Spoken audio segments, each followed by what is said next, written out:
2024 के विधानसभा चुनाव में हरियाणा में कांग्रेस की टिकटों के लिए बड़ी मारामारी है। 90 सीटों के लिए 2556 लोगों ने अप्लाई किया है। जिन सीटों के ऊपर दावेदारों की संख्या काफ़ी ज़्यादा है उनमें दादरी सीट भी शामिल है। दादरी में कांग्रेस की टिकट हासिल करने के लिए 36 नेताओं ने आवेदन किया है और इनमें 3 पूर्व विधायक और 1 वर्तमान विधायक भी शामिल हैं। यानी इस बार कांग्रेस के लिए यहाँ पर रास्ता इन नेताओं को नजर आता है। यहाँ पर इन नेताओं को जीत की बड़ी संभावना नजर आती है, इसलिए टिकट के लिए भारी संख्या में आवेदन इस सीट को लेकर आया है। अब सवाल ये उठता है कि आवेदन में से किसकी लॉटरी खुलेगी, किस नेता को टिकट मिलेगी। हमारे पास जो कांग्रेस के सूत्रों का कहना है वो ये कहना है कि दादरी सीट के ऊपर इस बार सरप्राइजिंग फेस को टिकट मिलेगी। किस चेहरे को टिकट मिलेगी ये जानने के लिए आज के इस खरी खबर को जरूर देखिए।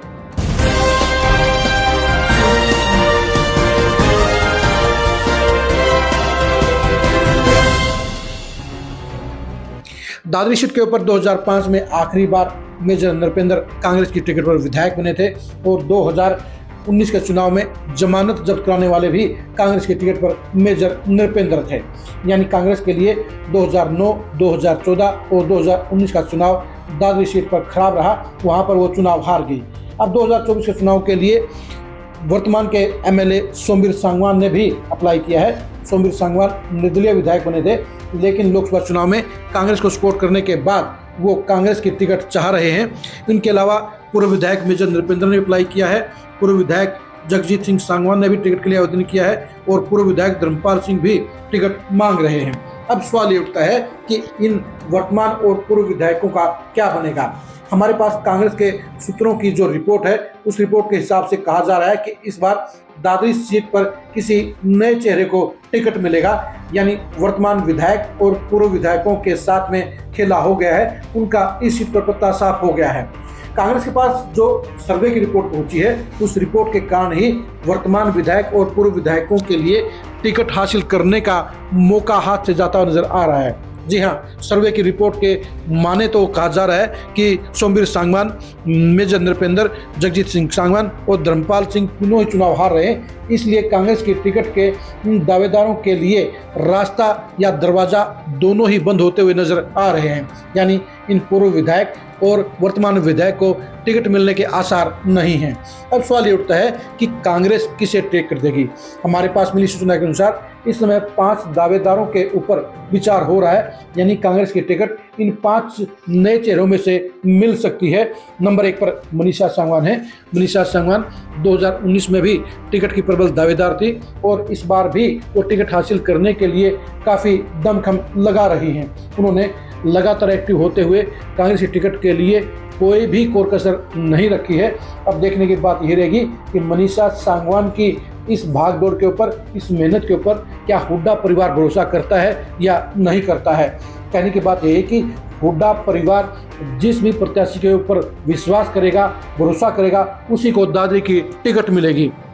मनीषा सांगवान के लिए कहा जाता है कि उनके चांसेस 50-50 हैं, क्योंकि जहां भूपेंद्र हुड्डा उनके पक्ष में नजर आते हैं वहीं दीपेंद्र हुड्डा के खेमे में उनको टिकट देने को लेकर कहीं ना कहीं ना की आवाज़ आती है। यानी मनीषा सांगवान के लिए भी ये क्लियर नहीं है कि टिकट उनको मिलेगी या नहीं मिलेगी। दीपेंद्र हुड्डा के कोटे से 2 नेता टिकट हासिल करने की हर मुमकिन कोशिश कर रहे हैं। ये है अनिल धनखड़ और नितिन जांघू। दोनों ही युवा नेता हैं। दोनों ही दीपेंद्र हुड्डा के बलबूते पर टिकट हासिल करने के लिए लगातार कोशिश कर रहे हैं। वो लगातार उनसे मिल रहे हैं और टिकट हासिल करने के लिए उनके ही भरोसे बैठे हैं। अनिल धनखड़ सबसे ज़्यादा एक्टिविटी में जुटे हुए हैं, वहीं नितिन जांघू भी शहर की समस्याओं को लेकर लगातार मुखर रहे हैं। लगातार शहर की आवाज़ को बुलंद किया है और शहर की समस्याओं को दूर कराने के लिए वो लगातार एक्टिव रहे हैं। नितिन जांघू ने किसानों के आंदोलन में भी शिरकत करने का काम किया और इसके अलावा वो शहर में कांग्रेस के सबसे जनाधार वाले नेताओं में एक हैं। यानी उनके जरिए कांग्रेस शहर के वोट हासिल कर सकती है। उनके अलावा इतनी संख्या में वोट नहीं मिल सकते हैं। यही वजह है कि नितिन जांघू को भी लगता है कि दीपेंद्र हुड्डा के समर्थन और सहयोग के बलबूते पर वो टिकट ले सकते हैं। चौथे जो प्रत्याशी हैं वो हैं रब्बू पवार। रब्बू पवार इलाके के तेज तर्रार नेता हैं और उन्होंने लोकसभा के चुनाव में राव दान सिंह की जोरदार मेहनत के बलबूते पर सहयोग किया था, उनकी मदद की थी और वो उनके सबसे नज़दीकी नेताओं में शामिल हो चुके हैं।